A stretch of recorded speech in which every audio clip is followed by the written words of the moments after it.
Hey, what is up guys? This is your boy Shanky the Madras Motorhead. Before I start this video, I want to give a huge shout out to Matt Photography for helping me make this video. I've posted all of his necessary contact details in the description. If you would like to get a portfolio done, do get in touch with him. Now let's get started. First of all, I'm sorry that I couldn't upload a video in the past few weeks. I was either sick or held up with a lot of work. But here we are, and today we're going to be looking at 7 things that I hate about the Benelli TNT 300. What are we waiting for? Let's get started. Number 1, lights. Illumination is considered to be the basic necessity in any vehicle you buy, and this bike does not satisfy that to a great extent.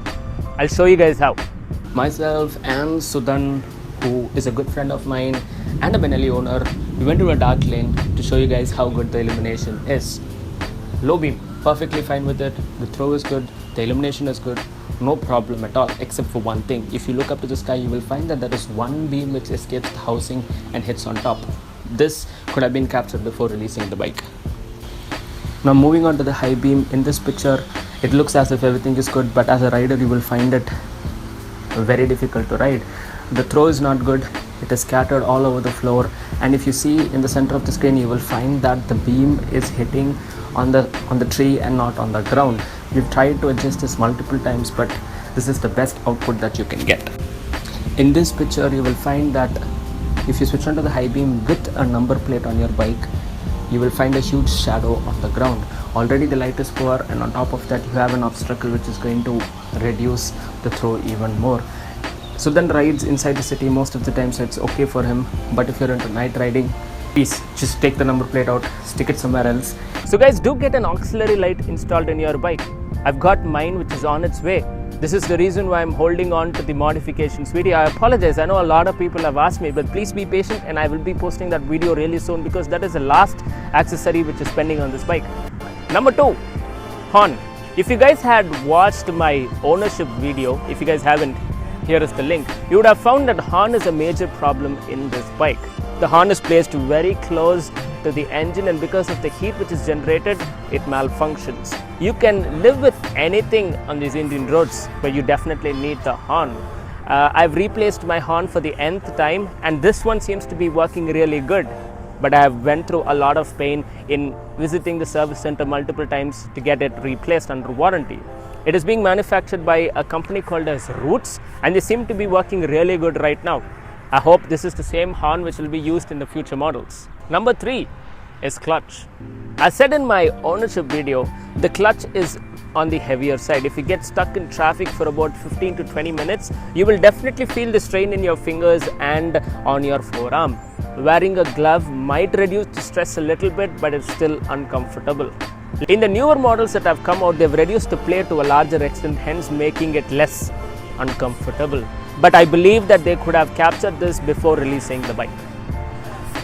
Number 4, high maintenance.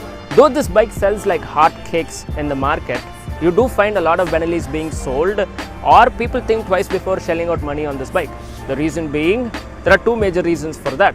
Number 1 is going to be the service cost and the service interval. Number 2 is going to be the high spare part cost. They can definitely increase the service interval from 4,000 kilometers to 6,000 or even 8,000. And they should definitely work hard towards localizing parts. Number 5, rear set brake levers. You guys know that this bike has rear set foot pegs, but if you check the rear brake lever, you will find that it is positioned in a very uncomfortable way for the rider. I'll show you guys how. As I stated earlier, it has rear set foot pegs. So as a rider, I would also expect the brake levers to be positioned relatively closer here.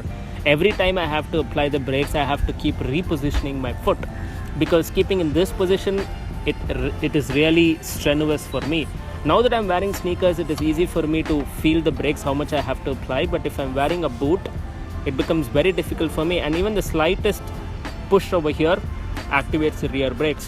I know one Benelli 300 owner who exhausted his rear brake pads, which I changed at 22,000 kilometers at between 4,000 and 5,000 kilometers. So I believe Benelli definitely could have repositioned this somewhere to be more rider friendly. Number 6, speedo error.